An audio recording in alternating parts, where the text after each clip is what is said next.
जय हिंद दोस्तों, मेरे YouTube चैनल पे आपका एक बार फिर से स्वागत है। विवेक कुमार जी ने मुझसे मैसेज के ज़रिए एक सवाल पूछा था कि सर ITI में इंस्ट्रक्टर बनने के लिए फुल प्रोसेस क्या होता है। इनका ये सवाल बहुत अच्छा लगा मुझे, इसलिए मैंने सोचा कि क्यों ना इस पर एक वीडियो बनाया जाए। इनका सवाल अच्छा लगा, इसलिए मैं इस पर पूरा स्टेप बाय स्टेप एक वीडियो बना रहा हूँ। अगर आपके मन में भी ऐसा कोई सवाल हो तो आप कमेंट बॉक्स में या मैसेज के ज़रिए मुझसे पूछ सकते हैं। और अगर आप चैनल को सब्सक्राइब नहीं किए हैं तो चैनल को ज़रूर से सब्सक्राइब कर लें। आपको हर छोटी छोटी जानकारी CITS से संबंधित इस चैनल पे मिलती रहेगी। अब पॉइंट पर आते हैं। ITI में इंस्ट्रक्टर बनने के लिए स्टेप बाय स्टेप मैं आपको बता रहा हूँ क्या क्या प्रोसीजर होता है। तो सबसे पहले आपकी जो क्वालिफ़िकेशन होगी वो ITI हो। ITI चाहे SCVT से हो चाहे NCVT से। SCVT इससे पहले 2022 से पहले लागू नहीं किया गया था, मगर 2022 के नोटिस में SCVT को भी मान्यता मिल गई है बिना कोई किसी अप्रेंटिसशिप के। अगर आपके पास SCVT से भी कोई सर्टिफिकेट है ITI का तो आप बिना किसी अप्रेंटिसशिप के भी कर सकते हैं। तो आपके पास ITI हो या डिप्लोमा हो या BTech हो, किसी भी ट्रेड से, ये 3 क्वालिफ़िकेशन आपके पास होनी चाहिए। फिर उसके बाद आप CITS कोर्स 1 साल का होना चाहिए आपके पास। ये अभी 3 जनवरी 2022 को यूपी में लागू कर दिया गया है, अन्य राज्यों में अभी नहीं हुई है। यूपी के जो इलाहाबाद हाई कोर्ट है वहाँ पे इसको मान्यता दे दी गई है कि अगर ITI के इंस्ट्रक्टर की भर्ती आएगी तो आपके पास CITS का डिग्री होना ही चाहिए।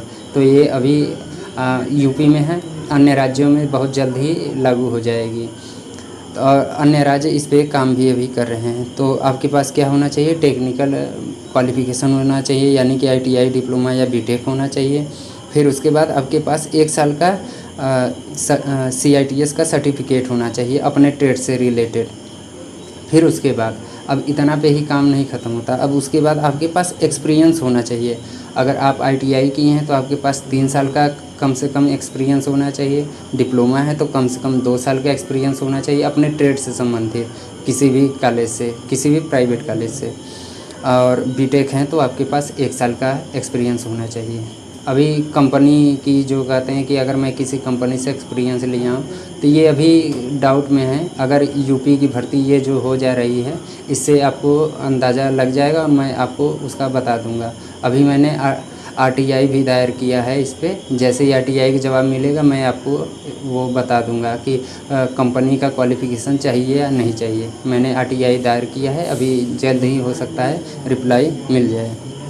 अब बहुत से लोगों का सवाल है कि अगर मेरा ITI डिप्लोमा या BTech के बाद मेरे पास एक्सपीरियंस है, जैसे ITI के बाद अगर वो 3 साल का एक्सपीरियंस ले लिए हैं, फिर CITS किए हैं, या डिप्लोमा के बाद 2 साल का एक्सपीरियंस ले लिए हैं फिर CITS कर रहे हैं, या BTech के बाद 1 साल का एक्सपीरियंस ले लिए हैं तब CITS कर रहे हैं, तो ये भी वैलिड है, आप ले सकते हैं, यानी कि पहले भी आप ले सकते हैं। अब एक्सपीरियंस हो गया, अब इसके बाद जब आपके पास यानी कि CITS भी कर लिए हैं, आप एक्सपीरियंस भी ले लिए हैं, तो उसके बाद आपका राज्य में या केंद्र पे तो आती नहीं, राज्य में ही अगर भर्ती आती है आपके इंस्ट्रक्टर से, जैसे इस बार यूपी में आई थी 2,500 के लगभग। तो अब क्वालिफ़िकेशन वहाँ मांगता है तो लिखेगा ITI डिप्लोमा या BTech मांगेगा, फिर प्लस लिखेगा 3 साल का एक्सपीरियंस। फिर नीचे स्टार में देखिए लिखा है कि आपके पास CITS अनिवार्य है, यानी कि क्राफ्ट इंस्ट्रक्टर ट्रेनिंग का जो है CTI उसको पहले बोलते थे, अब CITS हो गया है। तो ये आपके पास एकदम होना ही चाहिए, तभी आप इस फॉर्म को भर सकते हैं। तो अब फॉर्म निकला था, आप फॉर्म भर दिए, फिर पेपर होगा, फिर पेपर के बाद मेरिट बनेगी, मेरिट के बाद डायरेक्ट आपका अगर मेरिट लिस्ट में आ जा रहे हैं तो आपको ITI इंस्ट्रक्टर में ज्वाइनिंग मिल जाएगी। अब इसके पहले क्या था, जब CITS को लागू नहीं किया गया था तो इसके लिए क्या था, ITI डिप्लोमा BTech के लिए कुछ क्राइटेरिया यानी कि एक्सपीरियंस ज़्यादा मांगा था कि 5 साल 10 साल का ऐसे ही मांगा था। तो उस एक्सपीरियंस के तौर पे फॉर्म भरा जाता था, फिर उसके बाद पेपर होती थी, फिर कट ऑफ जाता था और फिर उसके बाद ITI इंस्ट्रक्टर बन जाते थे।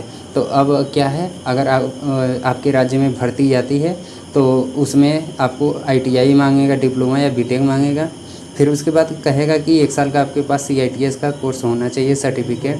फिर उसके बाद आप अगर ITI है 3 साल, डिप्लोमा है 2 साल और बीटेक है तो 1 साल का एक्सपीरियंस होना चाहिए। तो इतना तो क्वालिफ़िकेशन हो गया आपको फॉर्म भरने के लिए। आपने फॉर्म भर दिया, उसके बाद आप वो पेपर देंगे। पेपर अगर निकल गया तो उसके बाद आपका डॉक्यूमेंट वेरिफिकेशन होता है। फिर उसके बाद आपको जॉइनिंग मिल जाती है, यानी कि ITI इंस्ट्रक्टर बन जाते हैं। अगर दोस्तों इस वीडियो में कोई भी आपको ऐसी जानकारी लगी हो कि मुझे ये पूछना ही है, तो आप कमेंट बॉक्स में पूछ सकते हैं। अगर आप मेरे चैनल पे नए हैं तो आप चैनल को सब्सक्राइब कर लें, और वीडियो अच्छी लगी है तो लाइक ज़रूर कर दें। मिलते हैं अगले वीडियो में। धन्यवाद।